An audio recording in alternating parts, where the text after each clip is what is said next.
Clémence Robert, 1846.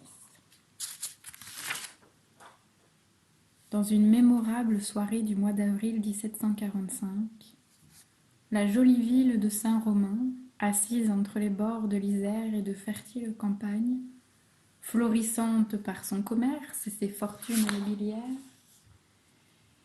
payait bien cruellement ses rares prospérités. Elle venait d'être attaquée par la bande de Mandrin.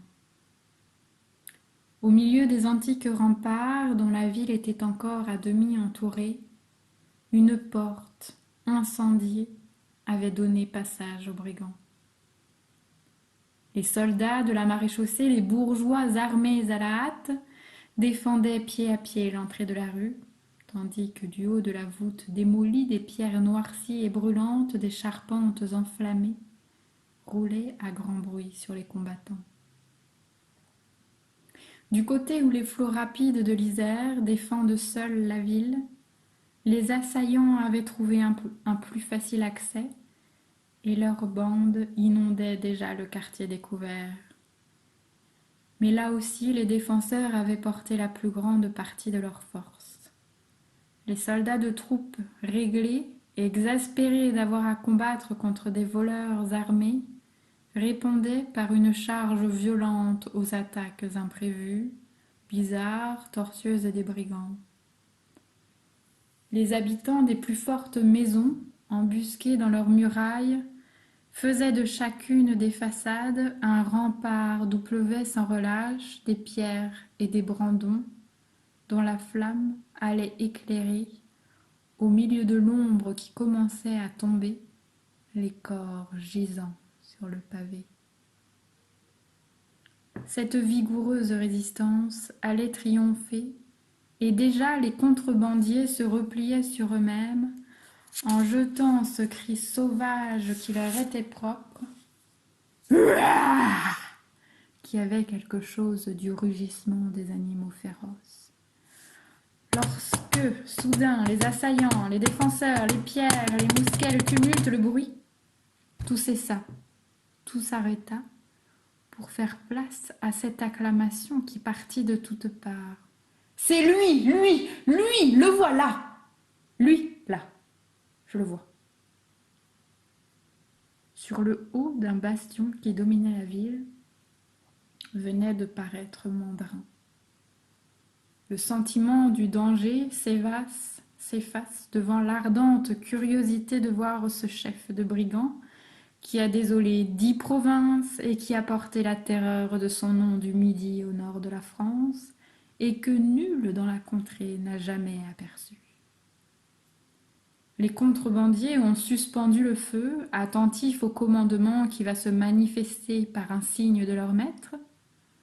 De tous les points de la ville, les habitants se mettent au balcon, se penchent aux fenêtres, montent sur les terrasses, sur les toits et tournent des regards avides de tous coins du côté du bastion. Mais leur attente est presque entièrement trompée. La nuit approche, et la lueur du crépuscule rougit le ciel sans arriver à la terre. On ne voit sur la pointe du rempart que la silhouette d'un cavalier et de son cheval. Un chapeau à long panache et les contours d'un ample manteau se découpent seuls autour de cette forme noire qui se détache sur la chaude nuance de l'atmosphère et semble bordée d'un liseré de flammes. Par la réverbération du soleil couchant. Sur cette surface plane et sombre cependant, on voit reluire les armes du brigand, qui par l'éclat surnaturel dont on les croit revêtus, ou par l'excellente trempe de leur acier, ont le pouvoir de briller dans l'ombre. Auprès du cavalier se distingue aussi la forme d'un soldat de taille colossale, également voilé par l'obscurité.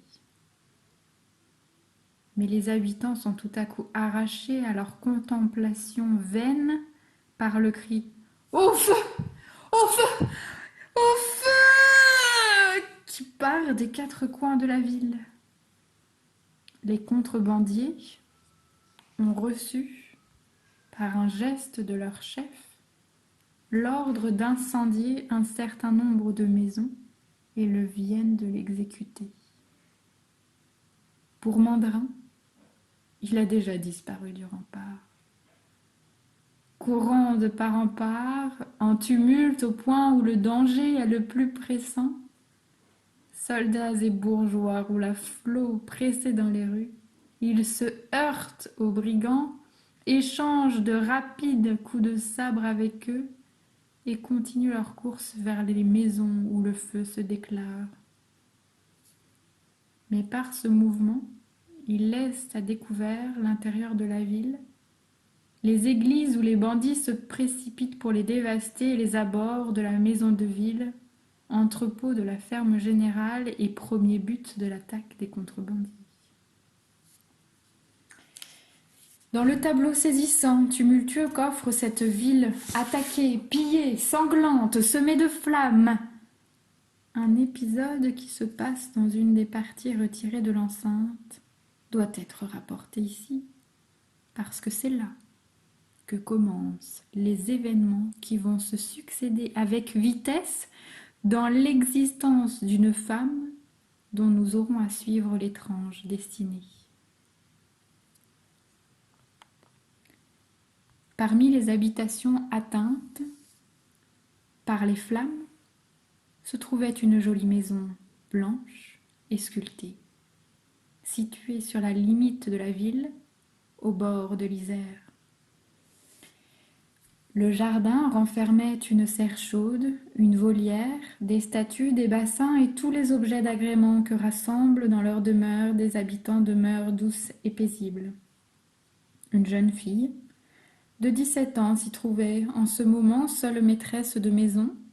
C'était mademoiselle Isaure de Chavaille, fille du maire de Saint-Romain, que son père avait confié à cette habitation, retirée, tandis qu'il s'était porté à l'hôtel municipal où le danger de la ville l'appelait.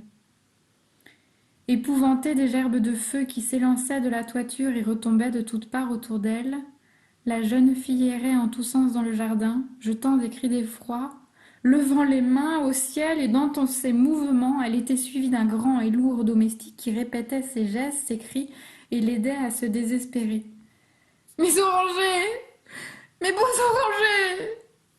disait Isaure en s'agitant devant la serre chaude dont un jet de flamme venait de faire craquer et tomber à grand bruit les vitraux.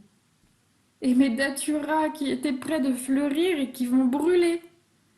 Eustache, fais quelque chose. Sauve mes daturas. Non, mes camélias, non, mes orangers.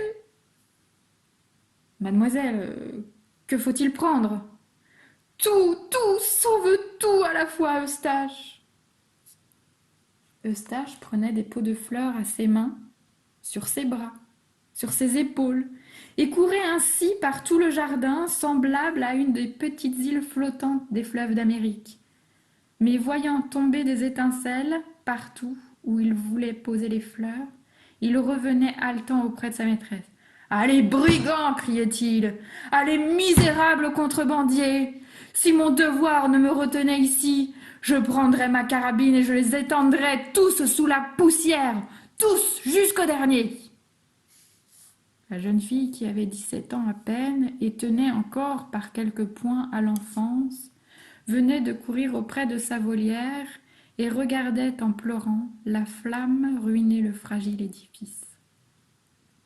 Comme tous les enfants nourris dans le sein de l'aisance, elle ne connaissait de choses utiles et précieuses que celles qui l'amusaient et ne songeait nullement dans ce désastre aux objets de prix que renfermait la maison.